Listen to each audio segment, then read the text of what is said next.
Hey, it's Matt. Welcome to Unbearable 73. I'm going to be talking about Shogun 2024, Episode 5. Obviously, it was a good episode. It was the least good episode of them, and only in the sense that I thought they should have done more to. Okay, so in the book, at this point, Blackthorn has learned quite a bit about Japanese culture, right?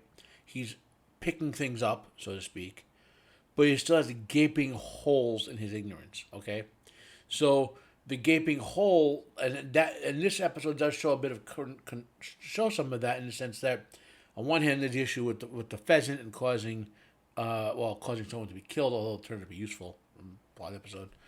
On the other hand, he instinctively knows Tornaga cannot be seen without blades, so he just gives him his blades. Okay, that's his instincts. That's Blackthorn's instincts. But he knew more. Like I said, I think they've.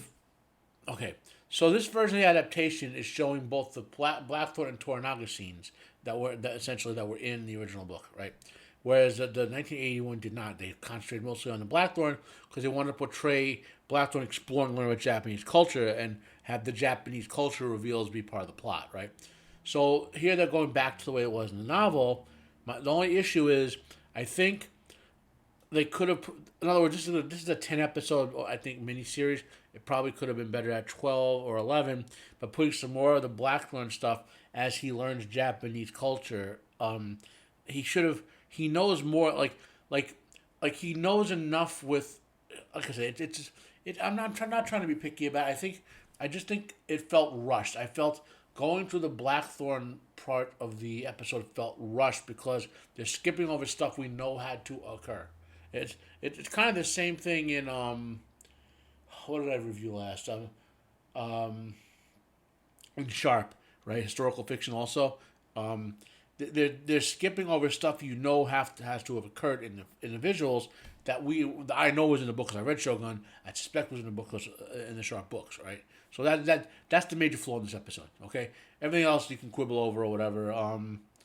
You know, this is the first episode, by the way, where Asano does not steal it as Yabu. It's the first episode, okay? And Sonata and Cabot, both, they do great. They take the episode from Yabu, from Asano, basically, the characters from Yabu. That's... So Yabu is still my favorite character. He's my favorite character in the book. Favorite character. He's not quite my favorite character in the original adaptation, only because I think they downplayed some of what he was doing. He's still one of my favorite characters, but he's the actor and the character is stealing it so far. But again, we're getting more screen time from Sonata, and obviously Blackthorn is becoming more functional in the Japanese society, so we can see more interaction. Okay.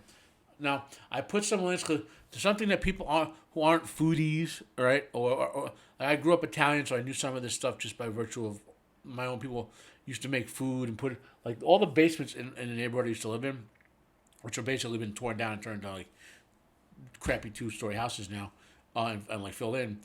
All of my grandparents and great parents made food in their basement. They preserved meats. They made cheeses. There was a wine press in the building I moved out of, which and so there's all sorts of fascinating history there, if you know what I mean. You could even, like in the building I moved out of, there were still hooks hanging on one of the main beams where cheeses used to be hung, right? So I kind of knew some of this stuff with the meat. So what I have links below to the process of meat hanging and dry aging meat, right? So that, and I also have links below talking about the character that, since we learned Mariko's backstory here, she was based on Hosokawa Gracia, which is a Christian name, Maria Gracia, when she converted to Catholicism, and her father, Akechi Mitsuhide, in real life, who they based Akechi Jinsai in the show in the book and on. So I have links to that below, so you can kind of get the full backstory there, right?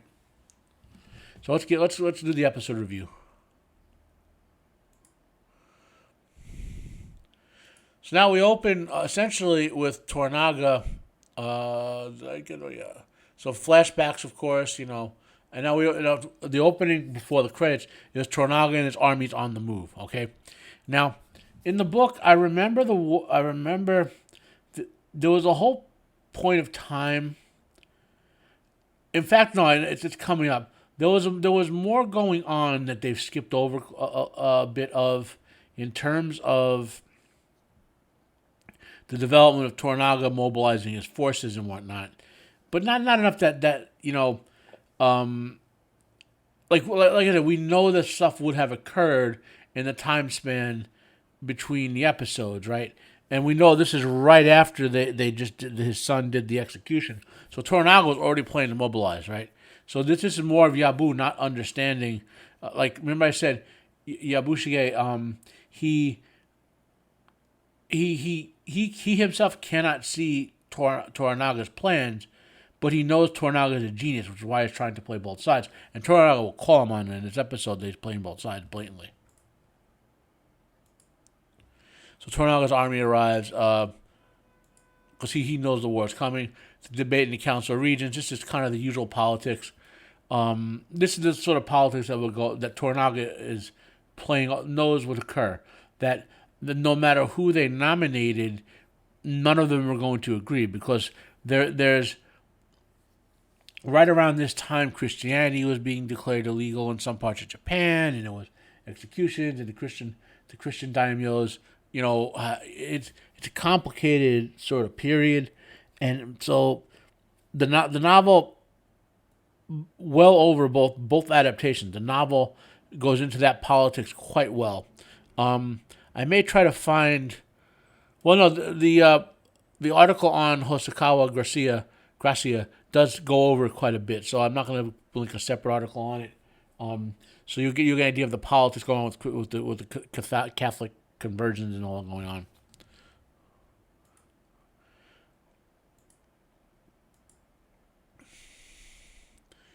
Great character acting. This is describing how Buntaro escaped.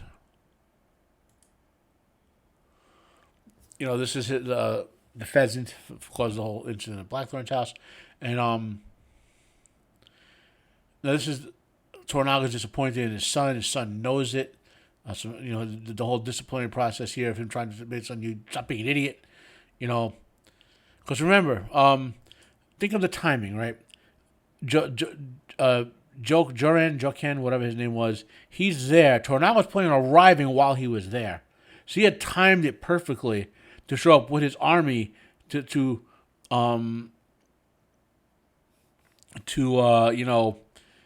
trigger an incident. Okay, and he says later, this is why I feel them skipping stuff is hurting, right?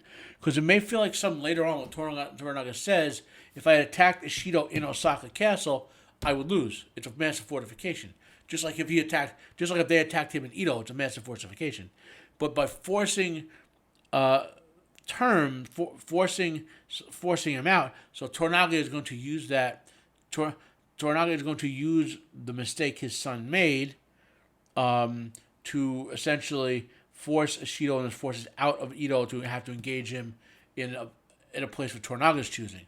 Okay, that was showing Toranaga kind of playing that later, but that was always in the works. That's why Toranaga is trying to get there exactly when he did. He would have shown up literally when the other guy was there and alive, and able to say his own version of that plan into motion, probably by taking like a hostage. Okay, hostage are big in Japan because he gave up Lady Chiba, right, as a hostage, and he timed it so he get there in time where this guy is there, so he can take him as a hostage, thus forcing Ishida to go to war because he has a hostage Ishida, lose honor, so to speak,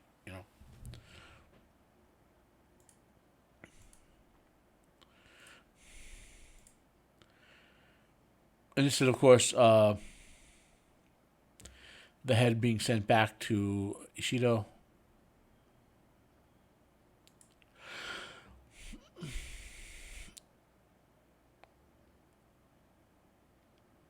Now, by the 7th episode, if I've got the timing on it right, by the 7th episode, Blackthorn should speak fairly fluent Japanese, if I got my timing right. So these sort of like audience, like mystery of the audience, trying to with the communications, that should fade out.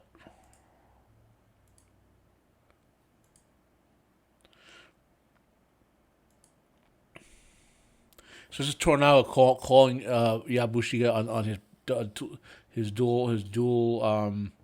his playing both sides. It's a good scene. Really good character acting between two master actors. And this scene is beautiful. It's very great acting. Again, Sanada is living up to the role, and he's doing a great job. He's doing great. I think he's going to get big push from this role. Okay, Sanada both in Western and Eastern bloc because he's already a great actor. But Mifune, when he got this role, was a great actor already. He was well acknowledged and like he was at the peak, But Sanada is still on the way up in terms of respect, and I think this is going to be put him over because he's doing a great job with this role.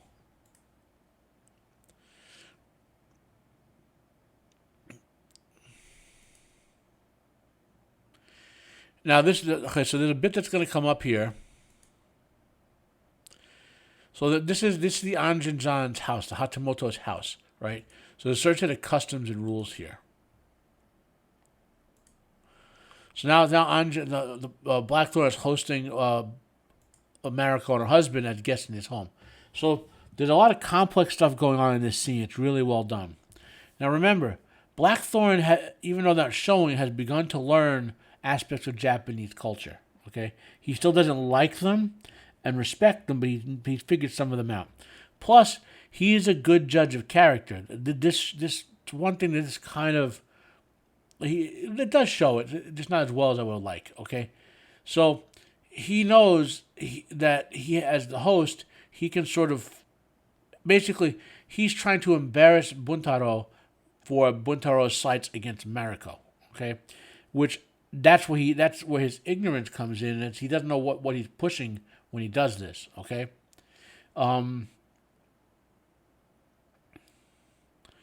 And it's a really well done scene. The facial expressions the actors all use are masterful here. Now Buntaro spouts some nonsense about samurai not thinking bows. That's total BS. While there were some samurai who were ultra weirdo, like NIMBYs and all that. Samurai who were warriors, right? Not samurai is a caste, right? Or even the non-samurai ones, the bushi, the regular fighters of Japan, like the warriors of Europe or the warriors of Asia, or the American Indian warriors, when they got a hold of guns, they were like, yeah, this is a force multiplier. There was no problem. Guns have been present in Japan for quite a while already, and the big difference here was that the cannons that the Blackthorn had were a more advanced type of cannon. That was the big change here. So Buntaro's thing about my bow is superior, blah blah blah. That's you have to interpret that as that Buntaro's character, him being a jerk, not him talking about the Japanese samurai who were warriors as a whole.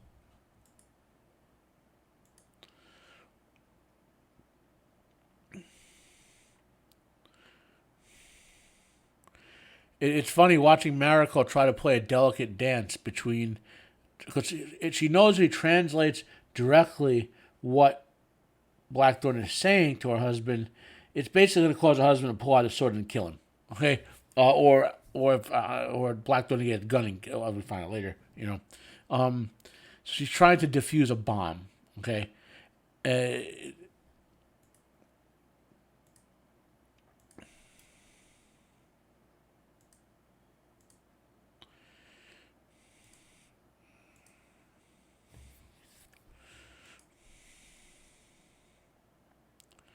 So Buntaro is this is one of the points where Blackthorn both kind of begins to understand but not accept Japanese culture. Like Buntaro is legitimately basically saying, "I'm giving you my life. You can pull that trigger because I've offended you and your household." He's legitimately saying that. Okay, And as I recall the book, because that's where you get when the similar sort of scene happened, not exactly the same way it worked out. He did not say, "Well, he's a coward. He won't shoot me or whatever." He was legitimately being repentant. Buntaro's a complex character. You know, he's a jerk, but he's a complex jerk. You know.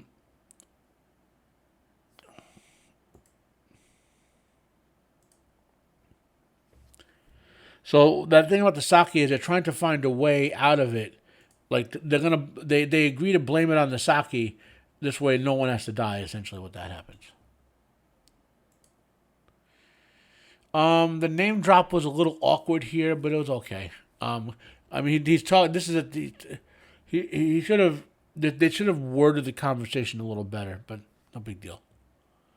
In other words, in the sense of not saying you are my spy, so and so. So he should say, look, my friend Toshiro, uh, when you have completed this task as a spy, I will restore you to your proper name of blah blah blah, like something like that. Not just not directly speaking to the audience was the way that line was written.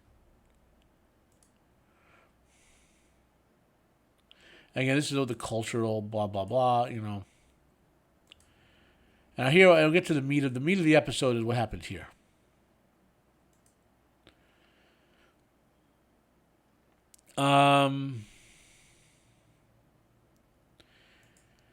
So slight difference from the book has a Blackthorn immediately goes in and there's at first they think Toranaga is dead, right? Because they can't see him. But Blackthorn decides to go search and then they come down, right? So there is some thoughts. So that's part of why Blackthorn gained the respect of the samurai. He didn't give up on his lord, so to speak,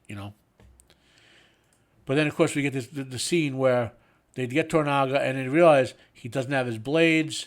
He'll be totally dishonored if he's seen without them. He's the warlord, blah blah blah, and instinctively Blackthorn knows he has to give.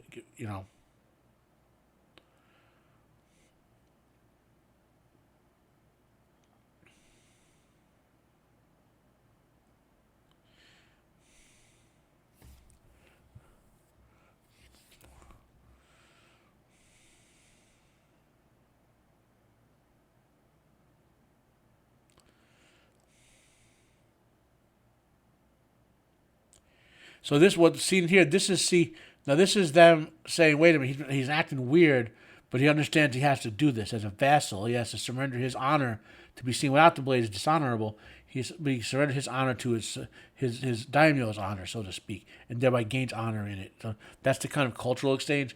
So they're looking and saying, wait, he goes through all this weird stuff, but knows to do this, So that's kind of the cool part. That's what this scene plays out in all three versions of it.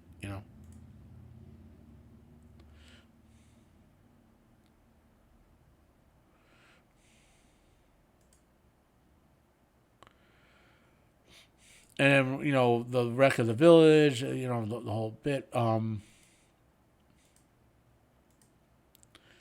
that's showing that he's beginning to accept Japanese culture, and that was the symbolism of that scene. I almost chose that scene with the Rock as my still, but I thought the arrival of Toranaga's army was better for the broader point. And here we get Lady Ochiba returning, and the politics of the council, right? So, now, if you want to understand, obviously you should go read the book because the book is awesome, okay?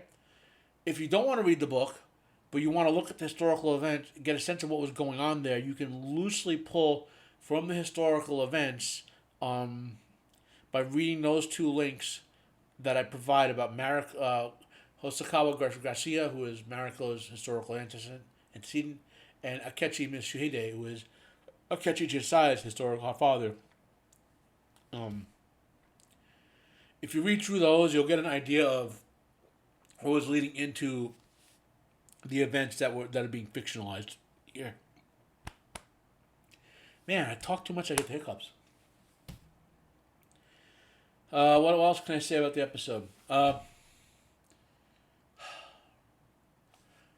Again, I gave you my overall episode conclusions. No reason to go on and on about it. Halfway to the end of it, and it's been great so far. I'm hoping, end of the year, I'll watch these probably after this.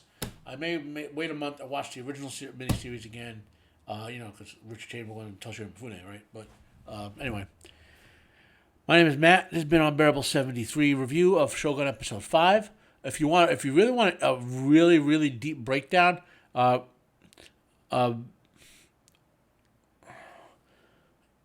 some whatever. I'm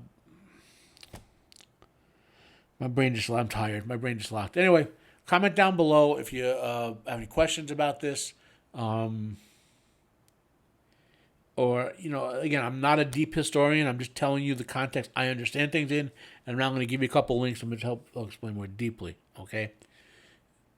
If you like, dislike. If you dislike, share it out there. Let me know. And thank you for listening.